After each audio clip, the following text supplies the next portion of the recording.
Thanks for watching our series of videos on packing tips and tricks for your trip with Green Coast Kayaking. In our previous video, we showed you our fleet and how we organize personal and group gear into each boat. In this video, we will show you one of the ways to pack your gear into small bags to utilize the unique contoured shape of your kayak in order to fit all of your gear. If you are interested in knowing the sizes of the bags that we used in this video, feel free to pause here to take note. Let's get started. First, let's look at paddling clothing. I usually pack my paddling gear into two separate dry bags. One for rain gear, which I keep accessible in case of inclement weather, and a second bag for my clothes. Having two bags is nice in case your paddling gear is wet, so it doesn't get the rest of your clothes wet as well. For paddling clothes, we recommend bringing a pair of shorts, two pairs of long underwear, tops and bottoms, and one warmer top. Consider that these clothes should either be of a synthetic or wool material. These quick dry materials are great because we often get a little wet when getting in and out of the kayaks. Cotton is not advised as it does not dry easily and will cool you significantly. For paddling rain gear, something in a waterproof, breathable material is best. You can get an MEC brand rain set for a lower cost than Gore-Tex.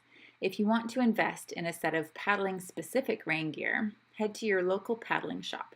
There they can show you brands such as Kokatat, NRS, or Stolquist who make paddling jackets and pants. A good idea, no matter what the rain gear, is to have some Velcro or equivalent at your wrist to keep water out.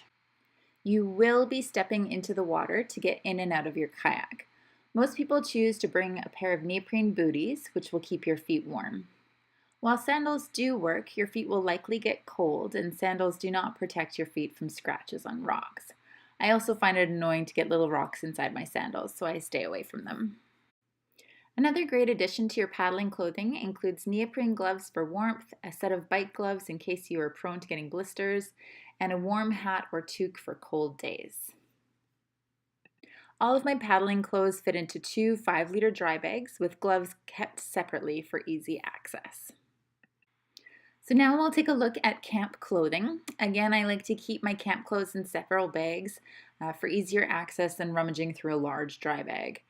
My base layers go in a bag altogether. This bag includes 3 pairs each of socks and underwear, as well as 2 pairs each of long underwear tops and bottoms. My base layers fit in one 10-liter dry bag.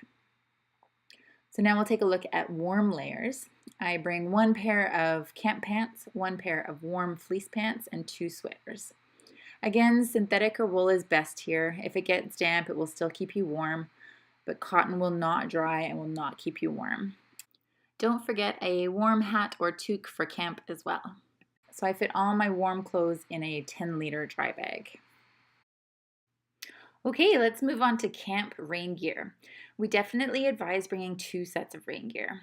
Having 2 sets, one for paddling and one for camp, is great for keeping your underlayers dry. There are a few options for camp rain gear.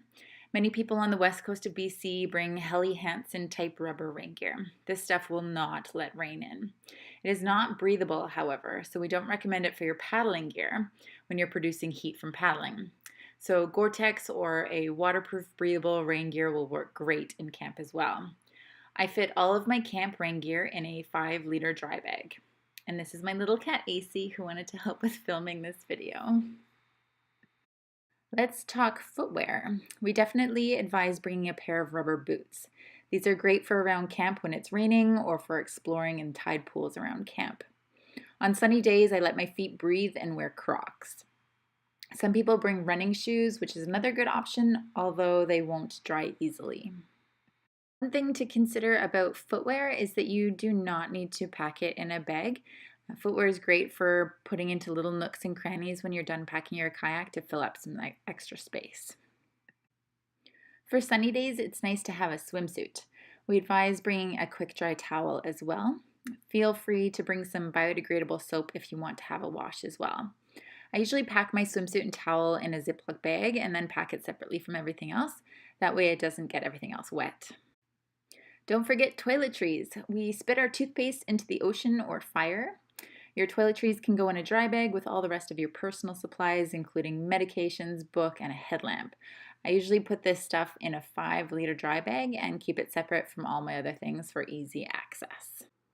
All right, I know you were all wondering about the bathroom. We asked that everyone bring their own TP bag. In this bag, you should bring 1 or 2 rolls of toilet paper, some Ziplocs, and some hand sanitizer. We do our business in the intertidal zone, which is the area near the water between high and low tide. In other words, at high tide, this area will be covered by water. We dig a hole about 6 inches deep and bury any organic human waste. Used toilet paper should be put in a Ziploc bag, not buried.